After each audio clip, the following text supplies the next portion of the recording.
High hi guys, আরও একটা settings নিয়ে চলে এলাম আপনাদের সবার সাথে শেয়ার করার জন্য। তো শেয়ার করতে চলেছি আর তার সাথে দেখাতে চলেছি যে এই সেটিংসটা কি। তো এই সেটিংসটা হলো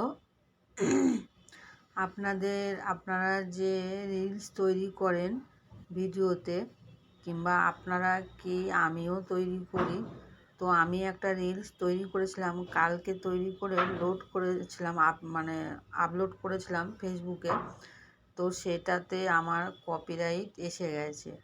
তো সেই যে মিউজিক দিয়ে গান নিয়ে রিলস তৈরি করলে যে কপিরাইট আসে, আর সেই কপিরাইটটা আসলে কিন্তু অনেকেই যারা জানে না তারা কিন্তু ভয় পেয়ে যায় যে এটা কিভাবে সমাধান করব, কিংবা এই জিনিসটা কিভাবে সরাবো।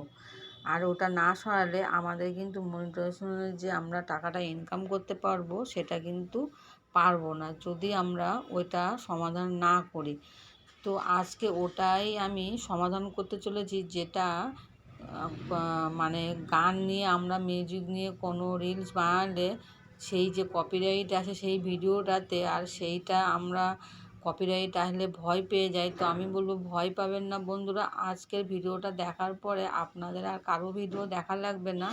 আর আপনারা নিজেরাই এই ভিডিওতে কপিরাইট আসলে মিউজিকের বিষয়ে আপনারা নিজেরাই সমাধান করতে পারবেন। তো আজকে আমি আপনাদেরকে দেখাতে চলেছি যে আপনারা নিজেদের ভিডিও কপিরাইট হলে কীভাবে সমাধান করবেন, আর সেই সমাধানটাই আমি দেখাতে চলেছি। তার আগে আপনাদেরকে ছোট্ট করে একটা কথা বলতে চাই, সেটা হলো যারা আমার প্রোফাইলটাকে ফলো করেননি তারা ঝটপট আমার প্রোফাইলটাকে ফলো করুন আর এরকম ভিডিও দেখতে থাকুন। আর যারা আমার ইউটিউব চ্যানেলটাকে এখনও পর্যন্ত সাবস্ক্রাইব করেননি বন্ধুরা, তাদেরকে বলবো যে সাবস্ক্রাইবার করুন। আর সাবস্ক্রাইবার করলে কিন্তু এরকম ভিডিও দেখার জন্য কিংবা আপনাদের মোবাইলে যাওয়ার জন্য একটা কিন্তু নোটিফিকেশন চলে যাবে, ইউটিউব টিম দিয়ে দেয়।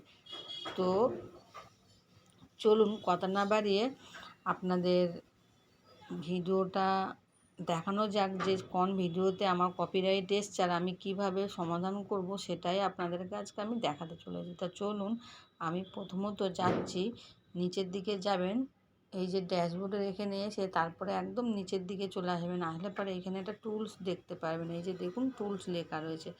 তো এই টুলসের এখানে আপনারা প্রবেশ করবেন।